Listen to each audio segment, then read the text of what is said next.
চনত মূৰ দোৱাই নৱদলীয় হৈ আশীষ ল'বলৈ আহিছোঁ। ইয়াৰ পূৰ্বতেও মই আহিছোঁ কেইবাটাও নিৰ্বাচনী পূৰ্বৰ সভাবিলাকত মই আপোনালোকৰ সৈতে মত বিনিময় কৰিছোঁ। কিন্তু এটাই কথা কওঁ যে এই 2026 চনৰ বিধানসভা নিৰ্বাচন আমাৰ বাবে কিয় গুৰুত্বপূৰ্ণ। আমি সকলোৱে জানো যে স্বাধীনতাৰ কালৰে পৰা দীৰ্ঘদিন ধৰি কেন্দ্ৰীয় ৰাজ্য চৰকাৰ শাসনৰ বাগজুৰি হাতত লোৱা দলটোৱে আছিল ভাৰতীয় জাতীয় কংগ্ৰেছ। প্ৰায় 60 বছৰ কাল ৰাজত্ব চলালে। সেই সময়ত এই বৌদ্ধিক দিশত আগৰণুৱা লখিমপুৰ, ধেমাজি এই জিলাৰ ৰাইজে কংগ্ৰেছ চৰকাৰক বহুবাৰ আবেদন নিবেদন কৰি তেখেতসকলক আহ্বান জনাইছিল, অনুৰোধ জনাইছিল যে আপোনালোকে একো কৰিব নোৱাৰিলেও আমাক ৰাস্তা পদূলিকেইটা বনাই দিয়ক, আমাক ন্যূনতম যোগাযোগ আৰু যাতায়াত ব্যৱস্থাটো শক্তিশালী কৰক, কাৰণ বাকীখিনি কাম ৰাইজে নিজেই কৰিব। কাৰণ কৃষি অৰ্থনৈতিক ক্ষেত্ৰতো এই দুইখন জিলাৰ এটা সুকীয়া পৰিচয় আছে। অসমৰ সমাজ জীৱন, অসমৰ সমাজ জীৱনৰ খাদ্য ভাণ্ডাৰ হিচাপে পৰিচিত এই অঞ্চল, হয়নে নহয়?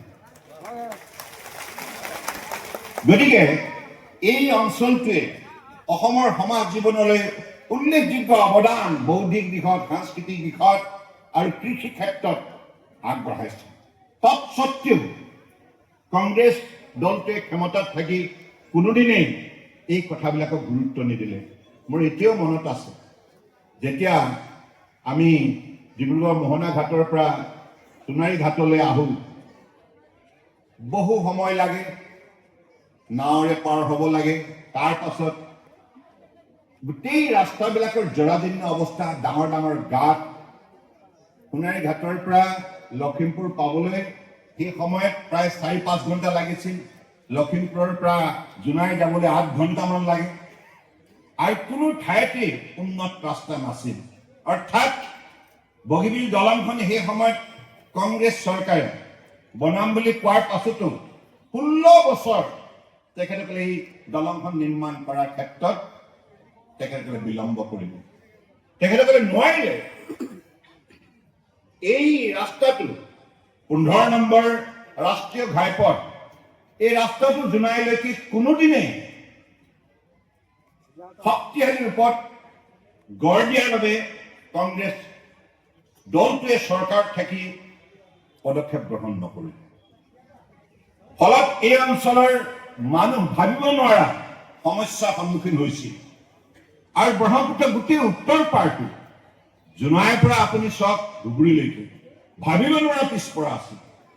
তৎসত্বেও ইয়াৰ সমাজখন ইমান কৰ্ম উদ্যোগী আছিল, ইমান অধ্যয়নশীল আছিল, ইমান সমস্যা সাগৰত থাকিও বৌদ্ধিক দিশত যাত্ৰা কৰাৰ ক্ষেত্ৰত কোনোদিনে অৱহেলা কৰা নাছিল। সাংস্কৃতিক দিশত কোনোদিনে অৱহেলা কৰা নাছিল। কৃষি ক্ষেত্ৰত কোনোদিনে অৱহেলা কৰা নাছিল। কিন্তু আজি আপোনালোকে চাওক, মই এইটো কেৱল বিজেপি চৰকাৰৰ এজন মন্ত্ৰী হিচাপে মোৰ চৰকাৰৰ গুণানুকীৰ্তন কৰিবলৈ অহা নাই। সত্যৰ ওপৰত প্ৰতিষ্ঠিত যিকেইটা কথা সেইটো মূল্যাংকন কৰিব লাগিব। 2014 চনত লোকসভা নিৰ্বাচন হ'ল। সেই সময়ত দলে মোকো প্ৰাৰ্থিত্ব প্ৰদান কৰিলে। মই লখিমপুৰৰ ৰাইজৰ চনত মূৰ দোৱাই ইয়াতো মই প্ৰাৰ্থিত্ব গ্ৰহণ কৰি নিৰ্বাচনী কাৰ্যক্ৰমণিকাত আত্মনিয়োগ কৰিলোঁ। আৰু আপোনালোকৰ মাজলৈ আহিছিল সেই সময়ত আমাৰ নিৰ্বাচনী প্ৰচাৰ সমিতিৰ অধ্যক্ষ মাননীয় নৰেন্দ্ৰ মোদী ডাঙৰীয়া।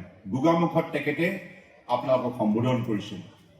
আৰু সেই সময়তে এই গোটেই অঞ্চলটোৰ পিছপৰা অৱস্থা বুজ লৈ তেখেতে কৈছিল যে আমাৰ চৰকাৰ গঠন হ'লে আমি ইয়াত আমূল পৰিৱৰ্তন আনিম, শক্তিশালী পদক্ষেপ ল'ম, কিন্তু আজি চাওক কিমান পৰিৱৰ্তন আপোনালোকে নিজেই প্ৰত্যক্ষ কৰিছে। এই ৰাস্তাটো এতিয়া 4 লেন হ'ল জোনাইলৈকে, আৰু এই সময়ত 2014 জোনাইলৈকে কোনো ধৰণৰ ট্ৰেইন চলাচলৰ ব্যৱস্থাই নাছিল, জৰাজীৰ্ণ অৱস্থা আছিল এই পথ। গতিকে সেই পথছোৱাক আধুনিকৰণ কৰি আজি জোনাইলৈকে দৈনিক প্ৰায় 16খন ট্ৰেইন অহা যোৱা কৰে। আৰু এই আপোনালোকৰ কাষেদি যায় ৰাজধানী। কোনোবা ভাবিছিল নে সপোনত বগীবিল দলঙৰ কাম ইমান ততাতৈয়াকৈ সম্পূৰ্ণ কৰিব বুলি কোনোবা ভাবিছিল নে? 16 বছৰে নোৱাৰি দেখি মাননীয় প্ৰধানমন্ত্ৰী ডাঙৰীয়াই 3 বছৰ ভিতৰতে বগীবিল দলঙৰ কাম সম্পূৰ্ণ কৰিলে। এই হৈছে পৰিৱৰ্তন, এই হৈছে ৰাইজৰ প্ৰতি থকা শ্ৰদ্ধা ভক্তি। আজি যাতায়াত ব্যৱস্থা গাঁৱে গাঁৱে শক্তিশালী হোৱাৰ বাবে, আপোনালোকৰ গাঁৱে গাঁৱে পকী ৰাস্তা নিৰ্মাণ হোৱাৰ বাবে আজি কেনেধৰণে আমাৰ ছাত্ৰ ছাত্ৰীয়ে হওক, আমাৰ শিল্পী সমাজেই হওক, আমাৰ খেতিয়কে হওক, শ্ৰমিকেই হওক, বিভিন্ন সৰু বৰ ডাঙৰ উদ্যোগ পৰিচালনা কৰা ব্যক্তিয়ে হওক, আৰু সকলো স্তৰৰ লোকে আজি কেনেধৰণে নিজৰ আত্মবিশ্বাসেৰে নিজৰ জীৱন শক্তিশালী পথ সজাই তোলাৰ বাবে অগ্ৰসৰ হৈছে। আজি এইখন সমাজ কিমান এখন সুন্দৰ সমাজ। এইখন সমাজৰ পূৰ্বতকৈ আত্মবিশ্বাস বৃদ্ধি হৈছেনে নাই? হৈছেনে নাই? এইকাৰণে হৈছে, যদি ৰাস্তাটো যদি ভাবিব নোৱাৰা বেয়া হ'ল হয়, যদি ঢকুৱাখানাৰ পৰা গৈ পেলাই গোগামুখ পাওঁতে যদি 4 ঘণ্টা লাগিলে হয়, উখুৰা মুখুৰা আৰু ভাবিব নোৱাৰা ৰাস্তাত জৰাজীৰ্ণ অৱস্থা, তেতিয়াহ'লে কিন্তু মানুহৰ মনবোৰ ভাঙি থাকিলে হয়। মানুহে ক'লে হয় কেতিয়া হ'ব আমাৰ ৰাস্তা পকী, কেতিয়া আমি কম সময়ৰ ভিতৰত অহা যোৱা কৰিব পাৰিম, কেতিয়া আমাৰ বৃদ্ধসকলেও ৰাতি চাইকেল মাৰিলে যাতে বাগৰি যাব লগা নহয়। এই সকলোবিলাক কথাত মানুহৰ আশাৰ এটা বতৰা হিচাপে চৰকাৰৰ সন্মুখত আপোনালোকে ব্যক্ত কৰিছিল।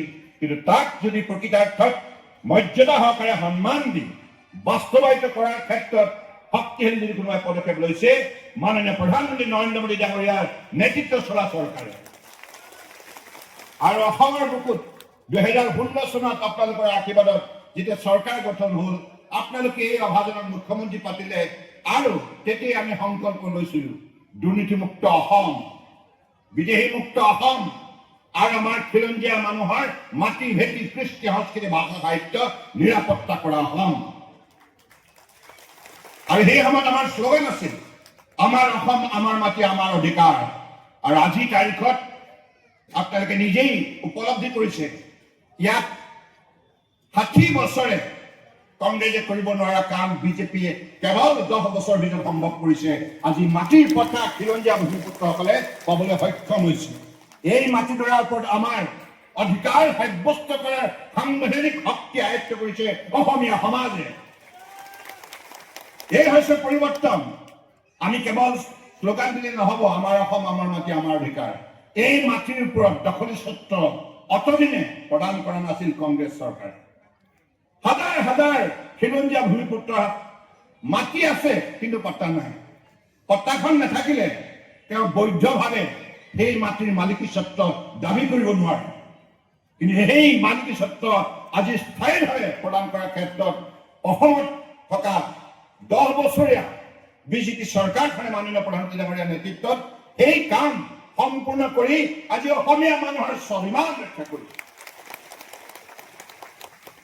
মাননীয় প্ৰধানমন্ত্ৰী ডাঙৰীয়াই উঠি অহা যুৱক যুৱতীসকলক সবলীকৰণ কৰাৰ বাবে আৰু মহিলা সমাজক উপাৰ্জনৰ ক্ষেত্ৰত স্বাৱলম্বী কৰাৰ বাবে বিভিন্ন ধৰণৰ আঁচনি হাতত ল'লে।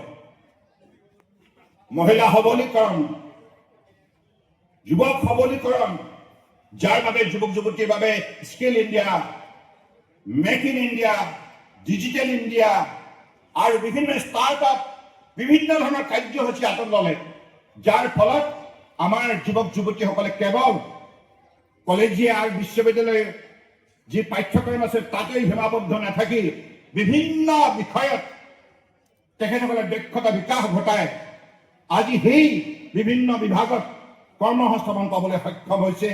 আৰু সেই চাৰ্টিফিকেট লৈ স্কিল ডেভেলপমেণ্টৰ ইনষ্টিটিউচনৰ পৰা চাৰ্টিফিকেট লৈ আজি সৰু বৰ উদ্যোগ প্ৰতিষ্ঠা কৰাৰ ক্ষেত্ৰত সক্ষম হৈছে।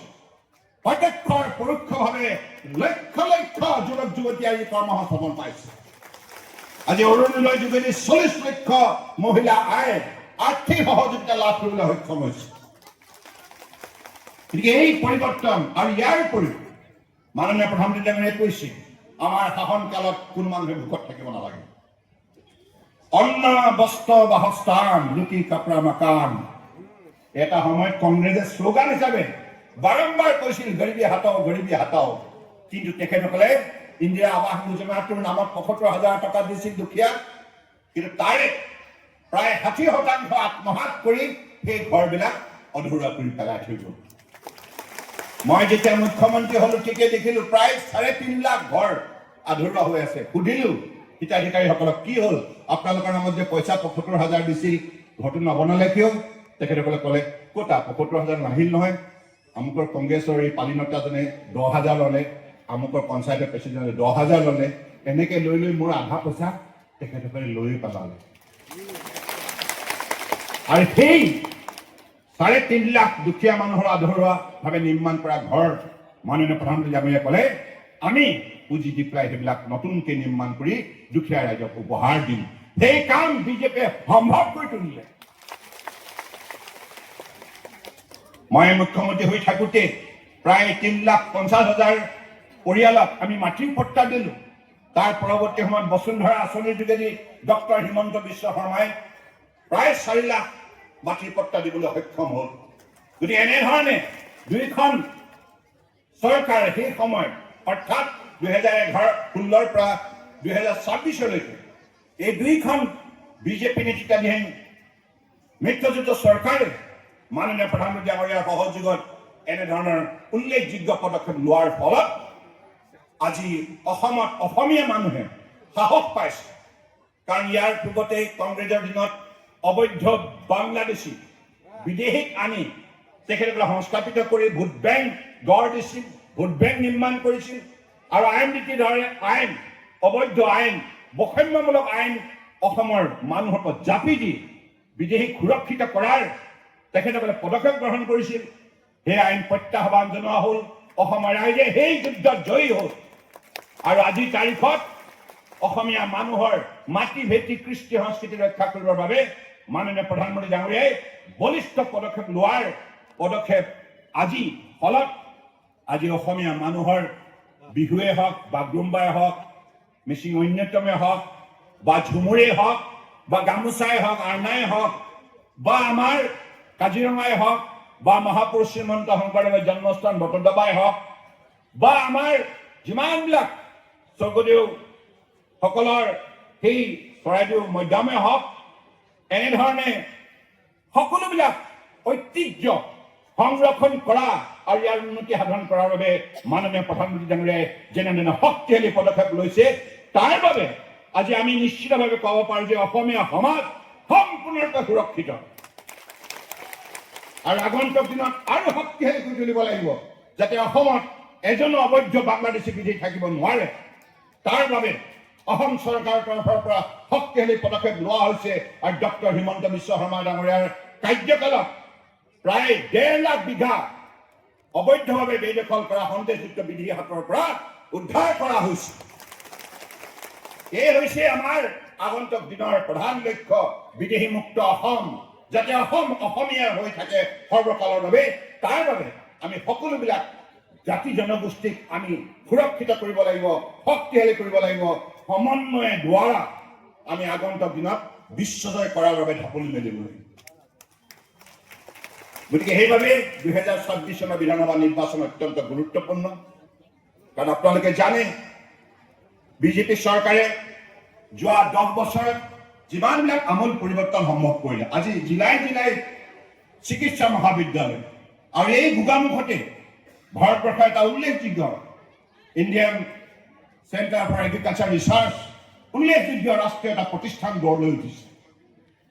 ধেমাজিত ইঞ্জিনিয়াৰিং কলেজ, লখিমপুৰত মেডিকেল কলেজ আৰু বিভিন্ন ধৰণৰ ঢকুৱাখানাত আন্তঃগাঁথনি নৱকুমাৰ দলে ডাঙৰীয়াই ইতিমধ্যে উল্লেখ কৰিছে, যিবিলাক কাম কোনোদিনে কংগ্ৰেছৰ শাসনকালত হোৱা নাছিল।